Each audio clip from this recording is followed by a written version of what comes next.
Good morning and happy Saturday, although it's probably not Saturday while you're watching this. Today turned out to be a lot rainier outside than I thought it was going to be. We've been having a very rainy summer here because I was kind of hoping to spend my weekend at the beach. Doesn't seem like that's gonna happen. Looks like the weather might be okay tomorrow for a beach day, but we'll see. So I just thought I'd do a little weekend reading vlog since I'm done work and I now don't know what to do with myself and will probably be reading and making content all the time. So I've got my smoothie for the morning. I'm thinking about baking some biscuits because my grandma's biscuit recipe is the best. I could eat like 30 of them when they come hot out of the oven. They are so good. I don't have a pastry blender, so I'm gonna figure that out. I have a Nintendo Switch, so I'm gonna be trying that out. Been reading some poetry and I have still a stack of books from my last book haul to get through. So lots to do this weekend. So it'll be busy, and thanks for coming along on the ride with me. Biscuits, biscuits, biscuits. I think I've already eaten 12 of them. Okay, so now that I've made my biscuits, I think it's a tea and curl up in blankets and read kind of day. The beanbag chair that I have is kind of like crammed into this hidey hole, so it's like I'm almost like sitting under the counter when I'm reading. And you know what? I'm not mad about it. So I'm currently reading Crush by Richard Siken, which is a collection of poetry, and I'm almost finished it. I've just kind of been like taking little samples when I have some time to read through some of it. I'm definitely doing a terrible job of holding up this cover for you. There we go.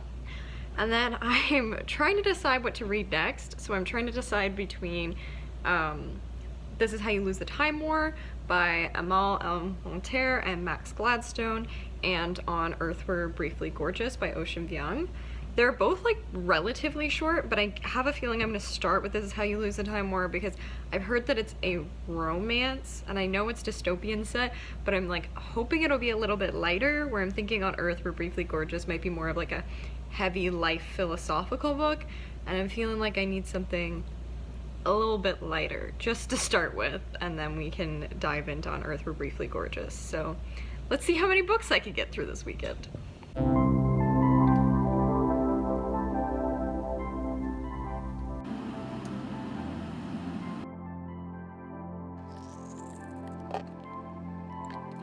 Okay, so I finally finished this quilt that I've been working on forever. I made it out of a bunch of band tees from concerts I've been to, some novelty tees that I have. There's tees from musicals that I've been to as well. And oh, it's taken me over a year and a half to finish it, but I'm just so happy. It does need to be washed because it's a little musty from being sitting around for a year and a half. But it's just like being bundled up in memories.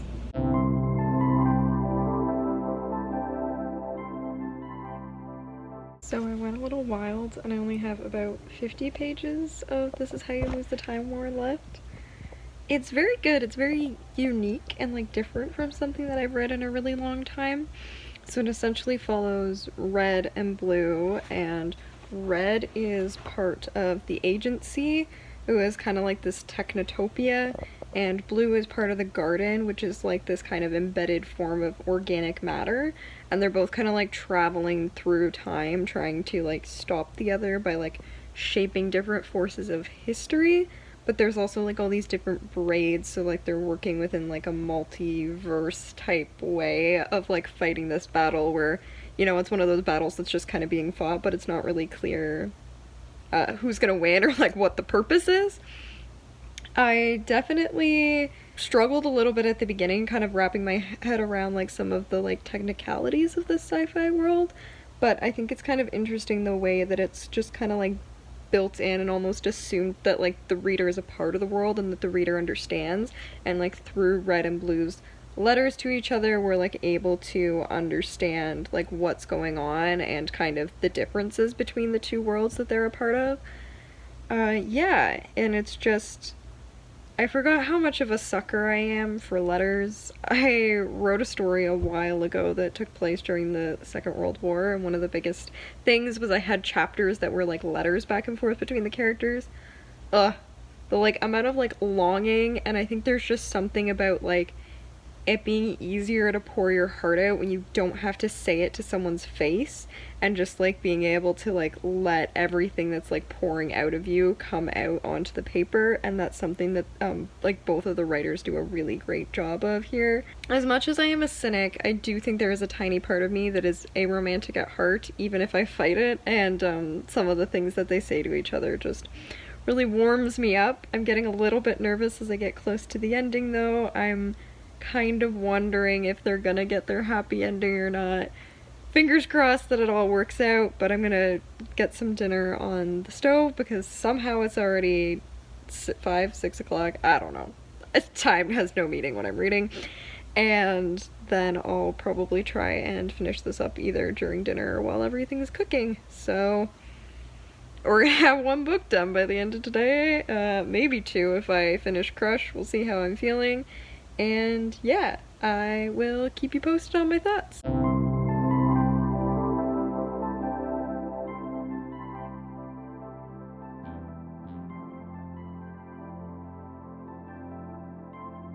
Me saying, let's read a romance. It'll be happy. It'll be less sad. And then picking this book to read.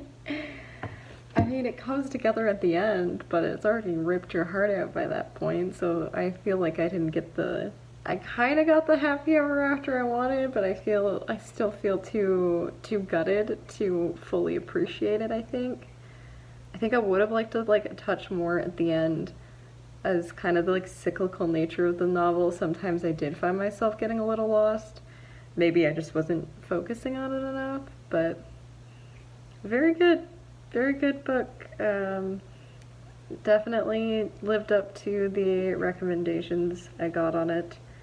You just kind of get like swallowed up by it and want to know what happens next. So I would definitely recommend you check this one out.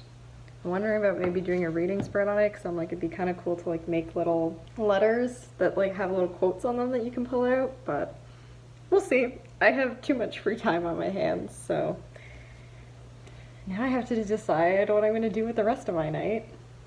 Might play some more video games. I feel like I'll probably end up finishing Crush. If not tonight, probably early tomorrow. Do I start another book? I don't know. This is what happens when you go from like working 8 hours a day to like not, and just don't know what to do with your time.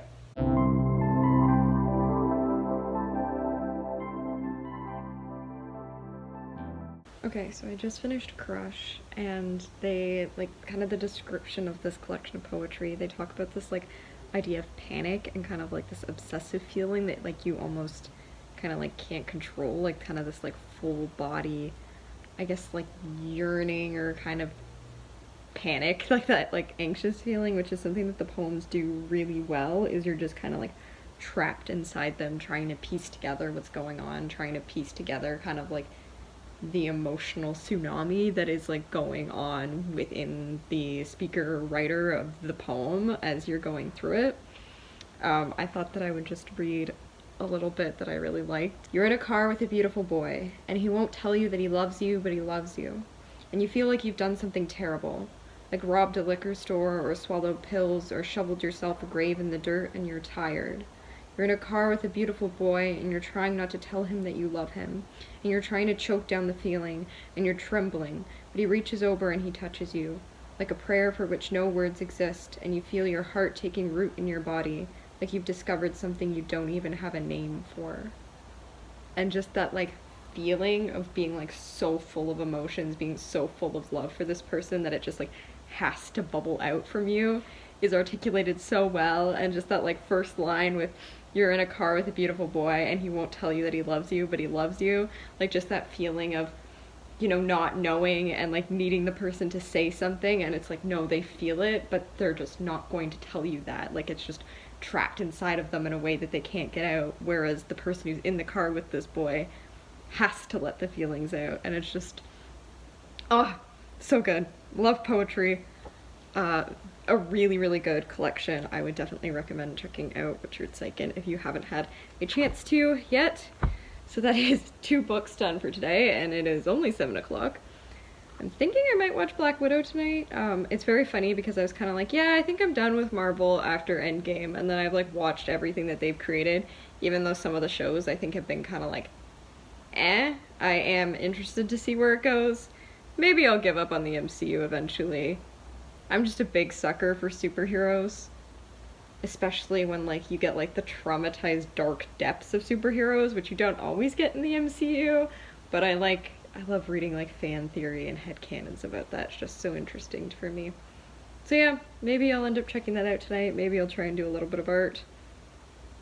Who knows? There's so many hours in the day now. Alright, update. I am gonna watch Black Widow, but first I'm gonna make myself a giant chocolate chip cookie because I want a snack and there's only one of me, so why the hell not?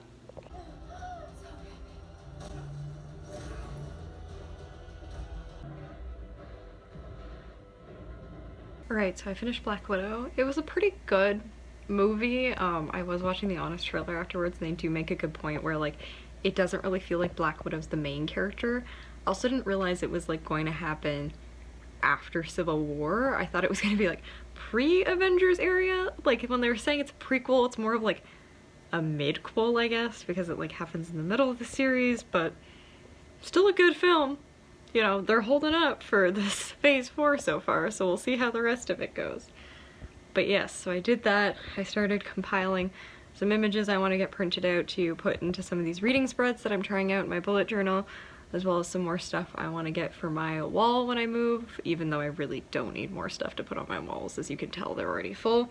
And I did start reading On Earth We're Briefly Gorgeous by Ocean Vuong, and I'm really enjoying it so far. The writing is incredible, and I'm only like maybe 30 pages in, so I'm gonna keep chugging away at that tomorrow. And yeah, good night and see you then. Alright, so today's Sunday. I seem to be reverting back to my early quarantine sleep schedule, which was like going to bed at like 3 or 4 in the morning and getting up at noon. Probably gonna try and avoid that, but we'll see. Anyways, I'm gonna make some breakfast, read a little bit more of On Earth We're Briefly Gorgeous, and then kind of make a plan for the day.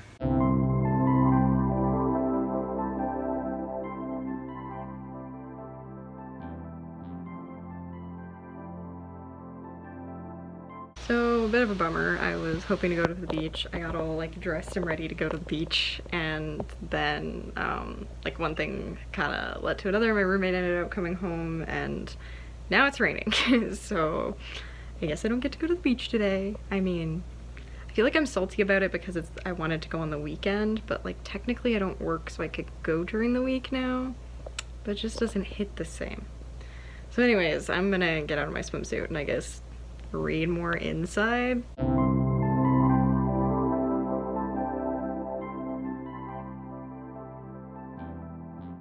I really just went out of my way this weekend to pick books that are like a sucker punch to the gut. Oh my god. So much of this book is about like pain in the people you love and like trying to take that away or trying to understand the way that their pain shapes their ability to interact with and to love you. And as much as it's a letter to his mother, I think in some way it's also maybe not a plea to himself but to the world, to like try and understand all the pain that he's had to see and endure in his life and try and make sense of it all. And goddamn, that, and oh my god, the way he writes is gorgeous. And I honestly just gave up writing down page numbers for quotes because I swear like the last 50-60 pages I just wanted to write everything down. The way that he talks about grief and missing someone, and that, you know, fear of having someone around you be hurting and never knowing, you know, is this going to be the last time that I see them, and the fear that comes with that is just heartbreaking and terrifyingly honest. I really want to finish it. I only have 40 pages left, but I'm supposed to have a call with my family, so I will pull myself together for that. and then read the last 40 pages and probably fall apart. Okay, so I was working on my bullet journal for August while I was on the video call because I always need to be doing something with my hands. And I just noticed that this Lilo and Stitch font looks like suspiciously similar to the SpongeBob font. And I've compared them online and they're definitely different, but they have a lot of similarities. I think it's kind of like the nautical ocean type font that just happens to kind of be similar among them.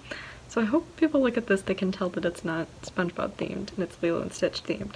But I'm going to take a little break from that in order to finish my book, and then I have a feeling it's going to emotionally destroy me and I will need some calming art to be working on to help bring me back to reality. So that's the plan for tonight.